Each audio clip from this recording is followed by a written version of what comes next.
యూజువల్గా software job చేసే వాళ్ళకి లేకపోతే డెస్క్ జాబ్ చేసే వాళ్ళకి ఎక్కువగా నెక్ పెయిన్, బ్యాక్ పెయిన్ అనేది రొటీన్గా వస్తూ ఉంటుంది. మెయిన్గా వారిలో వచ్చేది అది యంగేజ్లో ప్రాపర్ పోస్చర్ మెయింటైన్ చేయకపోవడం వల్ల. ప్రాపర్ పోస్చర్ అంటే ఏంటో ఈ వీడియోలో మీకు చూపిస్తాను.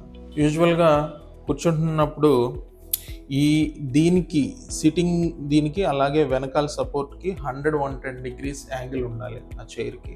అట్లాగే మీరు కూర్చున్నప్పుడు ప్రాపర్గా సపోర్ట్ తీసుకుని ఈ బటక్స్ ఈ యాంగిల్ దగ్గరికి రావాలి. మీ బ్యాక్కి అట్లాగే దాని వెనకాల ఉన్న సపోర్ట్కి గ్యాప్ ఉండకుండా చూసుకోవాలి.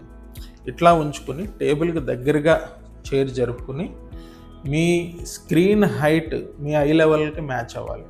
ఇట్లా కానీ లేకపోతే బాగా ముందుకు జరిగి ఇట్లా కానీ ఇటువంటి పోస్చర్స్ అవాయిడ్ చేయాలి. ఇట్లా కూర్చుని వర్క్ చేసినా సరే మంచిగా హ్యాండ్కి సపోర్ట్ తీసుకుని వర్క్ చేయాలి.